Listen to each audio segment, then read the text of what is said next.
അധ്യാത്മരാമായണം കിഷ്കിന്ധാകാന്ഡം.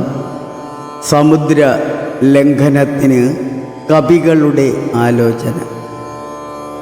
അസാധ്യമായ കാര്യം നടത്താൻ ചിന്തിച്ച് പരിഹരിക്കണം, അല്ലെങ്കിൽ മരണം തന്നെ. ശൂരന്മാരാണ്, ശക്തിമാന്മാർ ഏറെയുണ്ട്. എനിക്ക് കഴിയുമെന്ന് ഒരാൾ എന്നോട് വന്ന് പറയണം. അയാൾ നമ്മുടെ എല്ലാവരുടെയും പ്രാണരക്ഷകനും രാമ ലക്ഷ്മണ സുഗ്രീവാദികളുടെ ആകാംക്ഷ കളഞ്ഞ് രക്ഷിക്കുന്നവനും ആയിരിക്കും. ഓരോരുത്തരും അവരവരെ സ്വയം വിലയിരുത്തുക. ഇങ്ങനെ അംഗദൻ പറഞ്ഞു. കേട്ടവർ ഓരോരുത്തർക്കും ചാടിയാൽ എത്തുന്നതായ ദൂരം അവതരിപ്പിച്ചു. ഒന്നും പര്യാപ്തമല്ല. ജാംബവാൻ തൻ്റെ യൗവനകാലം ഉദ്ധരിച്ചുകൊണ്ട് പറഞ്ഞു, വിഷ്ണു ഭഗവാൻ ബലിയോട് 3 ലോകവും അളന്നു വാങ്ങിയപ്പോൾ ചുരുങ്ങിയ സമയം കൊണ്ട് പെരുമ്പറ കൊട്ടിക്കൊണ്ട് ഞാൻ ഭൂമിയെ 21 പ്രദക്ഷിണം ചെയ്തു. ഇന്ന് ഞാൻ വൃദ്ധനാണ്. അംഗദൻ പറഞ്ഞു, എനിക്ക് അവിടെ ചാടിക്കടക്കാനാകും. തിരികെ വരുവാൻ ഒരു സന്ദേഹം. ഒരാളും പ്രാപ്തനല്ല എങ്കിൽ മരണം തന്നെ വരിക്കുക. ഒന്നും ശ്രദ്ധയില്ലാതെ ദുഃഖിതനായി കണ്ട ഹനുമാനെ നോക്കി ജാംബവാൻ പറഞ്ഞു, ഏറെ വിശേഷങ്ങളുള്ള നീ എന്തുകൊണ്ട് മൗനിയായിരിക്കുന്നു? മഹാദേവൻ്റെയും ദാക്ഷായണിയുടെയും അംശം വായുപുത്രൻ, സിംഹത്തെ വധിച്ച് രക്ഷ ചെയ്ത കേസരിക്കും അഞ്ജനയ്ക്കും പുത്രനായി പിറന്നവൻ, ശിശുവായിരുന്നപ്പോൾ ഉദയസൂര്യനെ കണ്ട് ഭക്ഷ്യയോഗ്യമെന്ന് കരുതി 500 യോജന മുകളിലേക്ക് ചാടിയവൻ, അപ്പോൾ ഇന്ദ്ര വജ്രമേറ്റ് വീണ നിന്നെ ദുഃഖിതനായ വായുദേവനെടുത്ത് പാതാളത്തിൽ കൊണ്ടുപോയതും 30 മുക്കോടി ദേവന്മാരും ത്രിമൂർത്തികൾ നാരദാദികൾ മുനികൾ ഉൾപ്പെടെ എല്ലാവരും അവിടെ എത്തിയതും ലോകനാശം വരെ മരണം നിനക്കില്ലെന്ന് വരം തന്നതും നീ ഓർക്കുന്നുണ്ടോ? കൂടാതെ രാമദേവൻ വിശ്വാസത്തോടെ അടയാളവാക്യവും അങ്കുലിയവും ആരെയാണ് ഏൽപ്പിച്ചത്? അങ്ങനെയുള്ള നിനക്ക് സമുദ്രലംഘനം സാധ്യമാകുന്ന ഒന്നാണ്. ജാംബവ വാക്യം കേട്ട് ഹനുമാന് ഭാവത്തിലും രൂപത്തിലും മാറ്റം വന്നു. ബ്രഹ്മാണ്ടം കുലുങ്ങുമാർ അലറി. സമുദ്രം കടന്ന് രാവണ കുലനാശം വരുത്തി 2 കൈകളിൽ ഒന്നിൽ ബന്ധനസ്ഥനായി രാവണനെയും മറ്റേതിൽ സീതാദേവിയെയും കൊണ്ടുവരുന്നതാണ്. ശ്രീരാമപാദത്തിൽ സമർപ്പണവും ചെയ്യുന്നതാണ്. ഇത് കേട്ട് ജാംബവാൻ പറഞ്ഞു, പരാക്രമം ഇപ്പോൾ വേണ്ട. ദേവിയെ നീ കണ്ടുവരിക മാത്രം മതി. ശ്രീരാമദേവ കാര്യാർത്ഥം പോകുന്ന നിനക്ക് വിഘ്നമില്ലാതെ വായുദേവ സഹായവും എല്ലാ മംഗളങ്ങളും ഭവിക്കട്ടെ എന്ന് ആശീർവദിച്ചു ജാംബവാൻ. ഹനുമാൻ മഹേന്ദ്ര ഗിരിമുകളിൽ പോയി ഒരു ഗരുഡനെ പോലെ വിളങ്ങി സമുദ്ര ലംഘനത്തിനായി നിന്നു. പിന്നെ കപീവരന്മാർ കൗതുകത്തോടു അന്യോന്യമാശു പറഞ്ഞു തുടങ്ങിനാർ.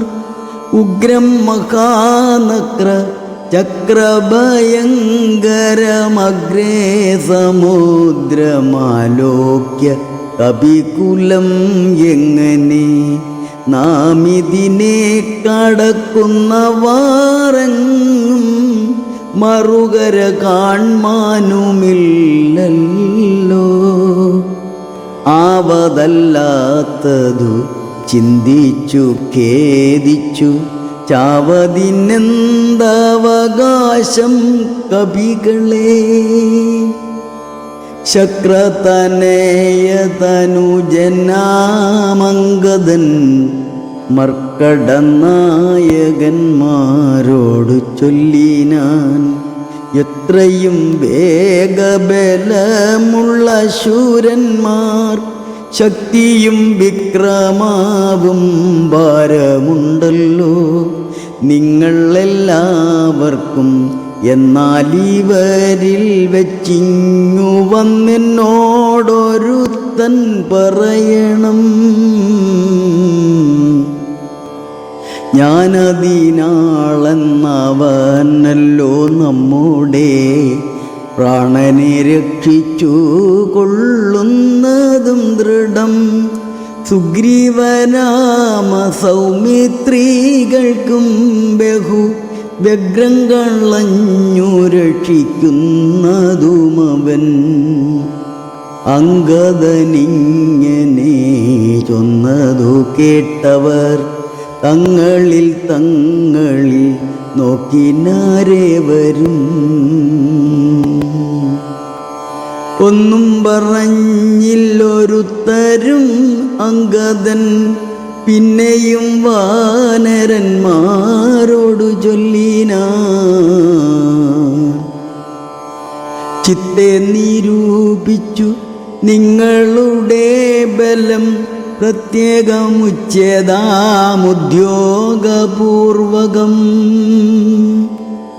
ചാടാമെനിക്കു ദശയോജന വഴി, ചാടാമിരൂപതെനിക്കൊന്നൊരു കപി. 30 ചാടാമെനിക്കെന്നവരനും അപ്പടി 40 മറ്റേവനും. 50 60 80 ചാടാമെനിക്കൊന്നൊരുവനും. 90 ചാടുവാൻ ദണ്ഡമില്ലേഖനെന്നർണവമോ 100 യോജനയുണ്ടല്ലോ. ഇക്കണ്ട നമ്മില്ലാർക്കും കടക്കാവതല്ലിക്കടൽ മർക്കടവീരരെ നിർണയം. മുന്നം ത്രിവിക്രമൻ 3 ലോകങ്ങളും ചന്നനായി 3 അടിയായി അളക്കും വിധോ. യൗവനകാലേ പെരും പറയും കൊട്ടി 7 വട്ടം വലത്തു വച്ചിടിനേൻ. വാർദ്ധക്യഗ്രസ്തനായേനിതാനീം ലവണാബ്ദി കടപ്പാനുമില്ല വേഗം മമ. ഞാൻ 21 വട്ടം പ്രദക്ഷിണം ദാനവാരിക്കു ചെയ്തേൻ ദശമാത്രയാ. കാലസ്വരൂപനാമീശ്വരൻ തന്നെ ലീലകളോർത്തോളം അദ്ഭുതം എത്രയും. യുദ്ധം അജാത്മജൻ ചൊന്നതു കേട്ടതീനുത്തരം വൃത്രാരി പൗത്രനും ചൊല്ലിനാൻ, അങ്ങോട്ടു ചാടാമെനിക്കെന്നു നിർണയം. ഇങ്ങോട്ടു പോരുവാൻ ദണ്ഡമുണ്ടാകിലാം. സാമർഥ്യമില്ല മറ്റാർക്കുമെന്നാകിലും സാമർഥ്യമുണ്ടു ഭവാനിതിനെങ്കിലും. ഭൃത്യജനങ്ങൾ അയക്കയില്ലെന്നുമേ ഭൃത്യരിലേഖനുണ്ടാമെന്ന ദേവരു. ആർക്കുമേയില്ല സാമർഥ്യമനശനം, ദീക്ഷിച്ചു തന്നെ മരിക്ക നല്ലു വയം. താരയനേവം പറഞ്ഞോരനന്തരം സാരസ സംഭവ നന്ദനൻ ചൊല്ലിനാൻ, എന്തു ജഗൽ പ്രാണനന്ദനനിങ്ങനെ ചിന്തിച്ചിരിക്കുന്നതേതും പറയാതെ കണ്ഠനായി തന്നെ ഇരുന്നു കളകയോ. കണ്ടില്ല നിന്നെ ഒഴിഞ്ഞു മറ്റാരെയും. ദാക്ഷായണി ഗർഭപാത്രസ്ഥനായൊരു സാക്ഷാൽ മഹാദേവ ബീജമല്ലോ ഭവാൻ. പിന്നെ വാദാത്മജനാകെയും ഉണ്ട് അവൻ, തന്നോടു തുല്യൻ ബലവേഗമോർക്കിലോ. കേസരിയെ കൊന്നു താപം കളഞ്ഞൊരു കേസരിയാകിയ വാനരനാഥനു പുത്രനായ അഞ്ജന പെറ്റുളവായൊരു സത്വഗുണപ്രധാനൻ ഭവാൻ കേവലം. അഞ്ജനാഗർഭച്യുതനായവനിയിൽ അഞ്ജസാജാതനായി വീണ നേരം ഭവാൻ 500 യോജന മേൽപോട്ടു ചാടിയതും ഞാനറിഞ്ഞിരിക്കുന്നീതു മാനസേ. ചണ്ഡകിരണനുദിച്ചു പൊങ്ങും നേരം മണ്ഡലം തന്നെ തുടുതുടെ കണ്ടു നീ. പക്വമെന്നോർത്തു ഭക്ഷിപ്പാനായടുക്കയാൽ ശക്രനുടെ വജ്രമേറ്റു വധിച്ചതും. ദുഃഖിച്ചു മാരുതൻ നിന്നെയും കൊണ്ടുപോയി പൊക്കിതു പാതാളമപ്പോൾ. ത്രിമൂർത്തികൾ 30 മുക്കോടി വാനവർ തന്നോടും ഉൽപ്പുല സംഭവ പുത്രവർഗത്തോടും പ്രത്യക്ഷരായി വന്നനുഗ്രഹിച്ചിടിനാർ. മൃത്യുവരാ ലോകനാശം വരുമ്പോഴും കൽപ്പാന്തകാലത്തും ഇല്ല മൃതിയെന്നും കൽപ്പിച്ചതിന്നിളക്കം വരാ നിർണയം. ആംനായ സാരാർദ്ധമൂർത്തികൾ ചൊല്ലിനാർ. നാംന ഹനുമാനിവനെന്നു സാദരം. വജ്രം ഹനുവിങ്കലേറ്റുമുറികയാൽ ചരിത്രങ്ങൾ മറന്നിതോ മാനസേ. നിങ്കയിലല്ലയോ തന്നതു രാഘവനങ്കുലിയമതും എന്തിനെന്നോർക്ക നീ. ത്വദ്ബല വീര്യവേഗങ്ങൾ വർണ്ണിപ്പതിനി പ്രപഞ്ചത്തിങ്കൽ ആർക്കുമാമല്ലടോ. യുദ്ധം വിധിസുതൻ ചൊന്ന നേരം വായുപുത്രനും ഉദ്ധായ സത്വരം പ്രീതനായി. ബ്രഹ്മാണ്ടമാശു കുലുങ്ങുമാറൊന്നവൻ സമ്മാദാൽ സിംഹനാദം ചെയ്തരുളിനാൻ. വാമനമൂർത്തിയെ പോലെ വളർന്നവൻ ഭൂമിധരാകാരനായി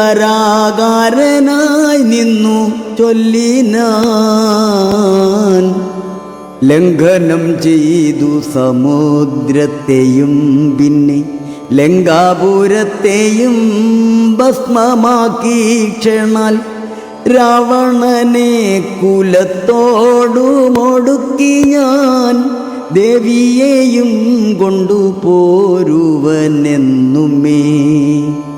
അല്ലായികിലോ ദശകണ്ഠനെ ബന്ധിച്ചു മെല്ലവേ വാമകരത്തിലെടുത്തുടൻ. കൂടത്രയത്തോടു ലങ്കാപുരത്തെയും കൂടെ വലത്തു കരത്തിലാക്കിക്കൊണ്ടു രാമാന്തികെ വെച്ചു കൈതൊഴുതിടുവൻ. രാമാങ്കുലീയമൻ കയ്യിലുണ്ടാകയാൽ മാരുതി വാക്കു കേട്ടോരു വിധീസുതനാരൂഢ കൗതുകം ചൊല്ലിനാൻ. പിന്നെയും ദേവിയെ കണ്ടു വിരവിൽ വരിക നീ. രാവണനോടെതിർത്തിടുവാൻ പിന്നെയാം നിഗ്രഹിച്ചിടും ദശാസ്യനെ രാഘവൻ വിക്രമം കാട്ടുവാൻ അന്നേരമാമല്ലോ.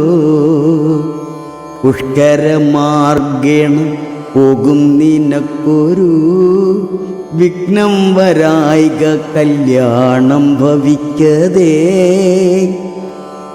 മരുതദേവനുമുണ്ടരികെ തവ ശ്രീരാമകാര്യാർത്ഥമായല്ലോ പോകുന്നു. ആശീർവചനവും ചെയ്തു കബീകുലം ആശുപോകന്നു വിധിച്ചോരനന്തരം വേഗന പോയി മഹേന്ദ്രത്തിൽ മുകളേറി നാഗാരിയെ പോലെ നിന്നു വിളങ്ങിനാൻ. യുദ്ധം പറഞ്ഞറിയിച്ചോരു തത്തയും ബദ്ധമോദത്തോടിരുന്നിത കാലമേ. ഇത്യാധ്യാത്മരാമായണേ ഉമാമഹേശ്വര സംവാദേ കിന്ദാകാണ്ഡം സമാപ്തം. ഹരേ രാമ ഹരേ രാമ രാമ രാമ ഹരേ ഹരേ. ഹരേ കൃഷ്ണ കൃഷ്ണ കൃഷ്ണ ഹരേ ഹരേ.